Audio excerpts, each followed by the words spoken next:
ध्यानाभ्यास के लिए कृपया अपने नेत्रों को बंद कर लीजिए। हम सुख स्वरूप हैं और हमारा सुख स्वरूप इंद्रिय गम्य नहीं है, क्योंकि हम मूर्त नहीं हैं। इंद्रियों का विषय मूर्त पदार्थ है, इसलिए इंद्रियों का उपयोग करना वृथा है, सर्व दुखों का कारण है। अनादि से हम मूर्त से बंधे हैं। मूर्त इंद्रियां प्राप्त होती हैं, उनसे मूर्त पदार्थों का देखना जानना होता है और अपना स्वरूप गुप्त रहता है। इंद्रिय गोचर नहीं होने की अपेक्षा वह गुप्त है, तथापि वह स्वसंवेदन गोचर है, स्वयं के ही अनुभव में आता है।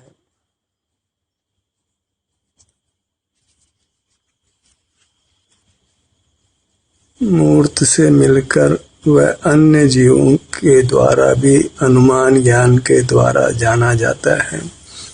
इस प्रकार संसारी जीव परस्पर एक दूसरे से व्यवहार करते हैं। पर का आश्रय करना ही व्यवहार है और वह राग द्वेष रूप होने से आकुलता रूप है। सुखी होने के लिए हमें मूर्त की मिलावट से मुक्त होना है और उसका साधन बाह्य पदार्थ नहीं है। हमें बस अपना अनुभव करना है, अपने विस्तार से युक्त रहना है। मूर्त के बंधन से मुक्त होकर ही हमारा सुख स्वरूप व्यक्त होता है और मूर्त का बंधन तो प्रकट ही है।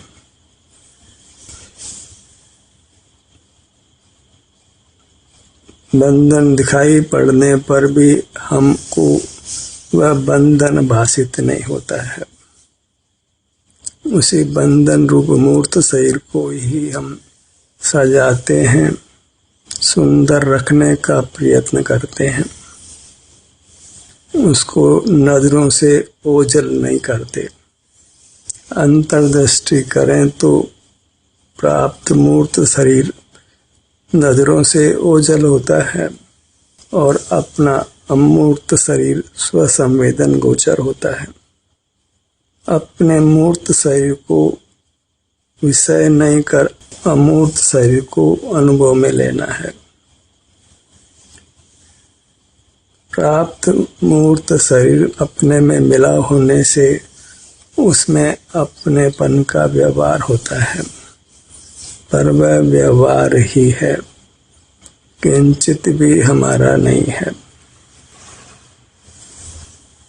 हमारा कर्तव्य इतना ही है कि हम अपनी अमूर्त काया को मूर्त के बंधन से मुक्त करें। मूर्त की मिलावट होने से संसार दशा में हम अशुद्ध हैं। उस अशुद्धता को मिटाकर शुद्धता प्रकट करना है, पर आश्रय करने के लिए हमारी मूर्त शुद्ध है। अन्य सर्व पदार्थ अशुद्ध हैं आश्रय करने की अपेक्षा। अपनी वस्तु ही ग्राह्य है, पर वस्तुएं ग्राह्य नहीं है। हम सुख स्वभावी होने से भोगता हैं, पर पदार्थ को देखते जानते हुए हम विषय सुख दुख भोगते हैं और वह पराश्रित होने से पर का भोगना कहलाता है। पर का भोगना सर्व ही पाप रूप है। अपनी चिन्मूर्त जो संवेदन गोचर है उसका अनुभव करना ही चारित्र है, धर्म है, वीतराग परिणाम है। अपने मूर्त को शुद्ध करने का लक्ष्य हो तो फिर वृत्ति सहज ही अंतर्मुख रहती है। हमने अपनी मूर्त को शुद्ध करने का लक्ष्य ही नहीं बनाया है।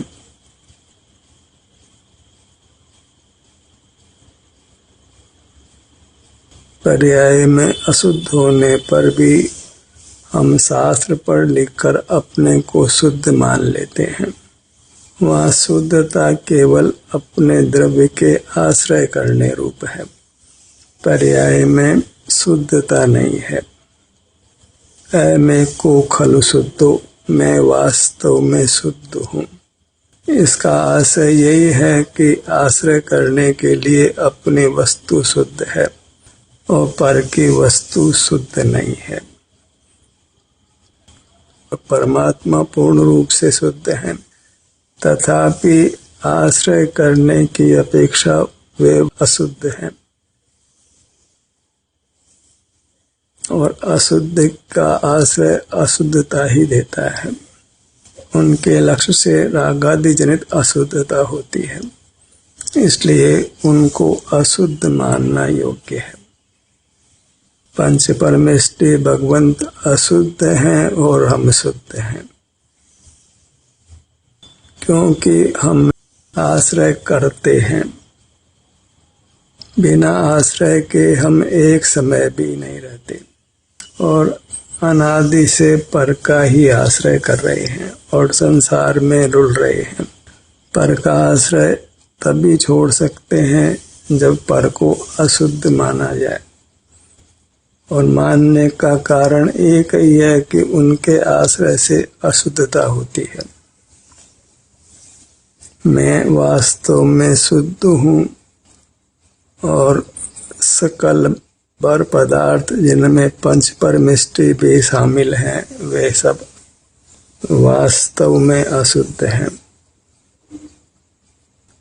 उनका लक्ष्य अशुद्ध उपयोग है जो संसार का कारण है। पंच परमेष्टि के आश्रय से भी संसार ही होता है, निर्वाण नहीं होता है। भले ही हमको इसका कितना ही आग्रह क्यों न हो, वह सब आग्रह मिथ्या है कि मोक्ष मार्ग अपने आश्रित है, पर के आश्रित नहीं है। आप सदा ही उपलब्ध है, पर पदार्थों का संयोग वियोग होता है, इसलिए पर का आश्रय करना सदा संभव नहीं है। और जब भी आश्रय करते हैं तो अशुद्धता ही मिलती है। पहले से ही अशुद्धता है और फिर पर का आश्रय करते हैं तो अशुद्धता बढ़ती है। हमारी स्थिति तो करेला और नीम चढ़ा जैसी है। पहले से ही अशुद्धता है और फिर पर का आश्रय कर अशुद्धता को बढ़ाते हैं। कुछ विवेक नहीं है। सारा स्वपर का विवेक अस्त हो गया है और उसका कारण इंद्रिय ज्ञान में रहना है। इंद्रिय ज्ञान में स्व पदार्थ अनुभव में नहीं आता है। मूर्त पदार्थ ही जानने में आते हैं और उस समय सहज ही ऐसी वस्तुस्थिति है कि मोह कर्म का उदय होता है और जाने हुए पदार्थ इष्ट अनिष्ट भाषित होते हैं, उनके प्रति राग द्वेष होता है। इस प्रकार अनादि से संसार चल रहा है।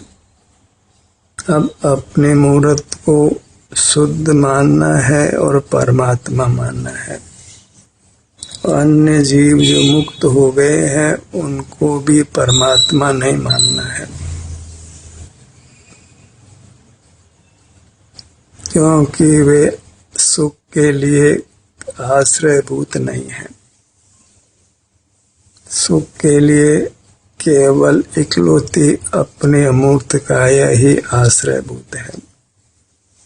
वही तीर्थ है उसी का आश्रय करने से हम संसार सागर को तीरते हैं। तो एक ही तीर्थ है, वह अपना आत्मिक शरीर है। एक ही परमात्मा है, वह अपना आत्मिक शरीर है। एक ही गुरु है, जो अपना आत्मिक शरीर है। यही एक ही हमारे लिए सुख स्वरूप है।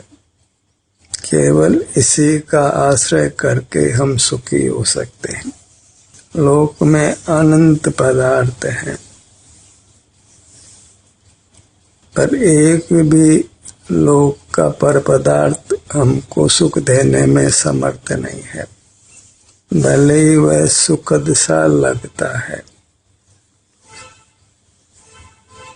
All that glitters is not gold. सब जो सुख से लगते हैं वे सुख स्वभावी नहीं है। हमें जो सुख सा लगता है उसको सुख नहीं मानना है। उसकी विधि एक ही है कि हम जगत का लक्ष्य छोड़कर अंतर्दृष्टि कर अपनी चिन्ह मूर्त को लक्ष्य में लें। तभी अपनी मूर्त ही एकांत सुखद लगती है और सर्व पदार्थ दुखद लगते हैं। जिन पदार्थों को हमने सुखद माना वे अब दुखद लगते हैं जब अपना अनुभव कर लेते हैं। और अपने शरीर को दुख की खान माना था, सो अनुभव करने के बाद इसको हम सुख की खान मानने लगते हैं। अंतर्दृष्टि कर आत्मिक काया का आश्रय करने से सब जीवन बदल जाता है। जिन पदार्थों में इष्ट बुद्धि थी वे अब अनिष्ट भाषित होते हैं, और अपने शरीर में अनिष्ट बुद्धि भाषित होती थी वह अब इष्ट भाषित होता है। जो ज्ञान पूर्व में स्वभाव भाषित होता था अब वह संसार का हेतु भाषित होता है।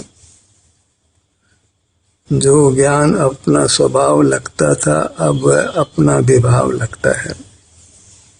यही जीवन में प्रतिक्रमण का होना है। आमूल चूल परिवर्तन हो जाता है जब हम अपना अनुभव करते हैं।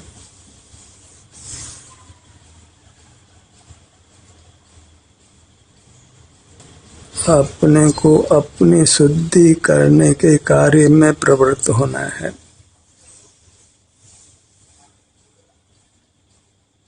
अपने अमूर्त काया रूपी वस्त्र के लिए वस्त्र धोने वाले के समान होना है। वाशरमैन बनिए। अपनी मूर्त को मूर्त के बंधन से छुड़ाइए। वह मूर्त ही मल है, मैल है, जिससे हमारी मूर्त मैली हो रही है। मैली मूर्त के साथ सुख नहीं है। इसको मैल रहित करना है। उसका उपाय अपनी इस मूर्त से युक्त रहना है। यहाँ जो भी सुख दुख की दशा है उसका अनुभव करते हुए रहना है। जब अपना मुख अपनी ओर करते हैं तो सहज ही अपने सुख दुख की दशा का संवेदन होता है। बस मुख पर की ओर नहीं करना है, तो स्वतः ही अपना मुख अपनी ओर करना है। सारे विश्व को विश्व कुंभ जानना है। अपने चिन्ह मूर्त के अलावा सर्वत्र हलाहल विष है। अपनी मूर्त ही अमृत कुंभ है। स्वद्रव्य अमृत कुंभ है और सकल परद्रव्य विष कुंभ है। यह एक सिद्धांत है।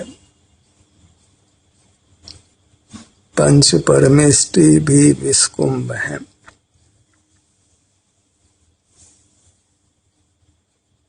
तो फिर अन्य पदार्थ तो सहज ही विष कुंभ हो गए। आप ही है और आप ही शरणभूत है। आपका आश्रय करना ही स्वाधीन होना है, स्वावलंबी होना है, स्वतंत्र होना है, मुक्त होना है।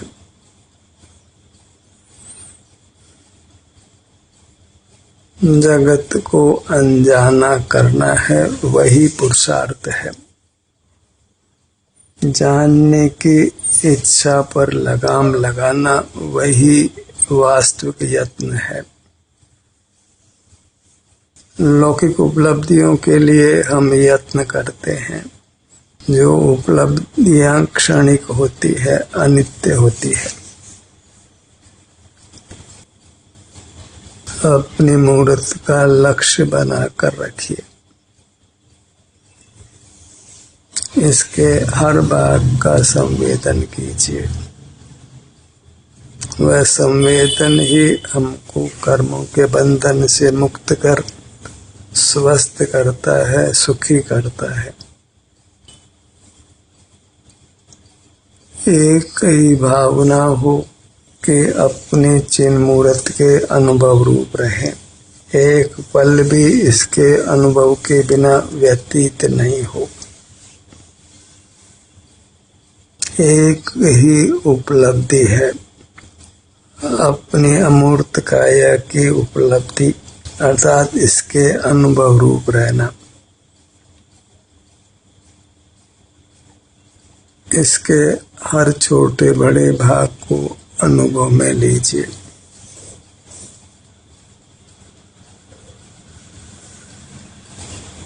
अनेकों परमाणुओं से मिलकर हमारा ये बंधन रूप शरीर है, कोई एक पदार्थ नहीं है।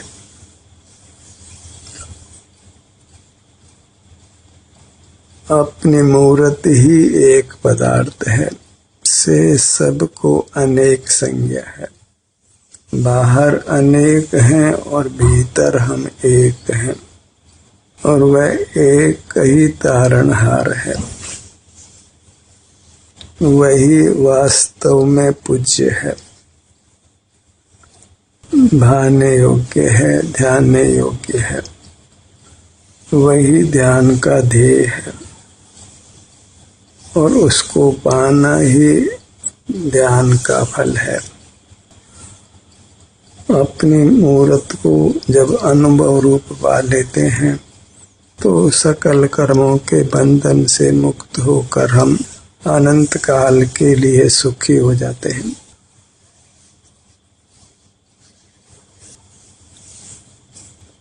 देव दर्शन की अनंत महिमा है, पर आपका आप ही देव है। गुरु उपासना की भी महिमा है, पर आपका गुरु आप ही है। आत्म ही है देव निरंजन, आत्म ही सद्गुरु भाई। आत्म शास्त्र, आत्म ही तीर्थ सुखदाई।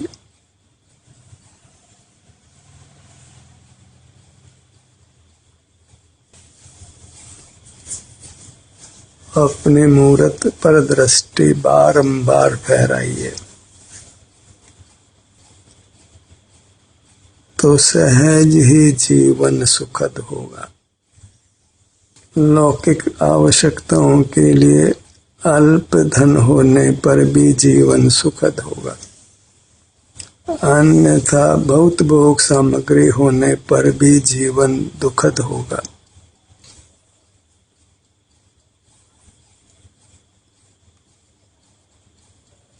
अपने मुखमंडल को अनुभव में लीजिए।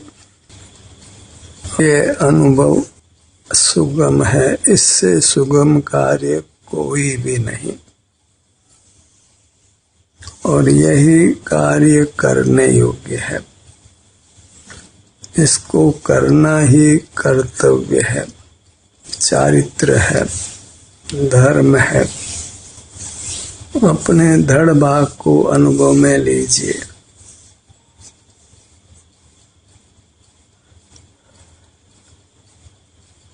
जब अंगों का नाम लिया जाए तो आपको असीम भक्ति के साथ उस अंग से जुड़ना है।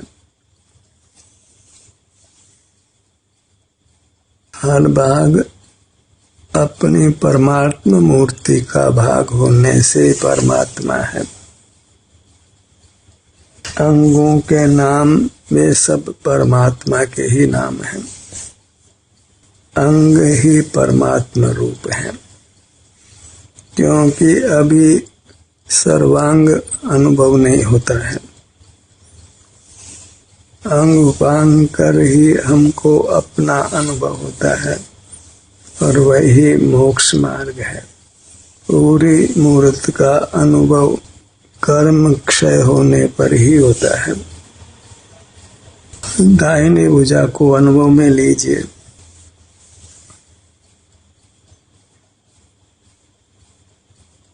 बाईं भुजा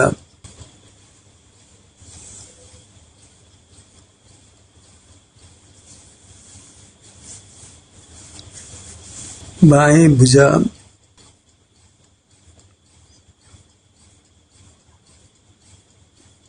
अपने संपूर्ण मूर्त में एक परमाणु का भी बंधन रूप सद्भाव नहीं रहे।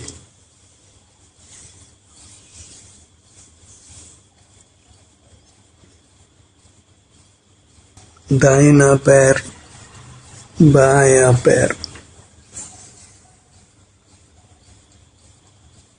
शास्त्र पढ़ लिख कर प्राय जीव शरीर में एकांत परायापन कर लेते हैं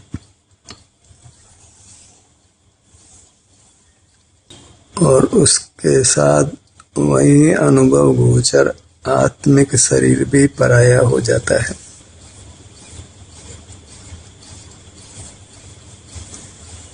अपनी मूर्त में मूर्त काया मिली होने से हम मूर्त काया को अपना स्वरूप मान लेते हैं, अपनी ही पारमार्थिक काया मान लेते हैं। हम अमूर्त होने से वास्तव में पर के साथ व्यवहार के अयोग्य हैं। अपने को अमूर्त स्वीकार करें तो व्यवहार नहीं बनता है, संसार समाप्त हो जाता है।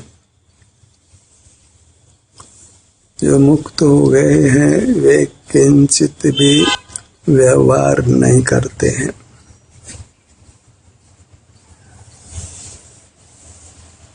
जो अनंत परमात्मा हैं उनके साथ भी सिद्ध परमात्मा कुछ व्यवहार नहीं करते हैं।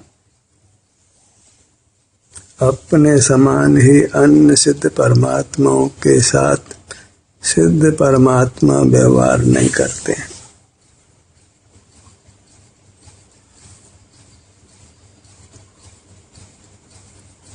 पीठ के भाग पर आइए। अपनी मूर्त का लक्ष्य हो और वहाँ विभिन्न भागों में जो भी सुख दुख की दशा सहज अनुभव में आती है उस अनुभव रूप रहना है। अन्य इच्छा को उत्पन्न नहीं करना है, अर्थात बहिर्मुख नहीं होना है। दोनों पैर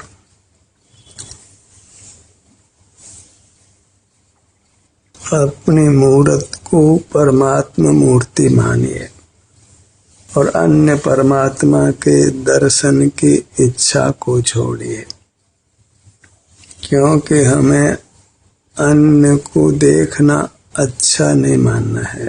धर्म के प्रकरण में तो बिल्कुल नहीं मानना है।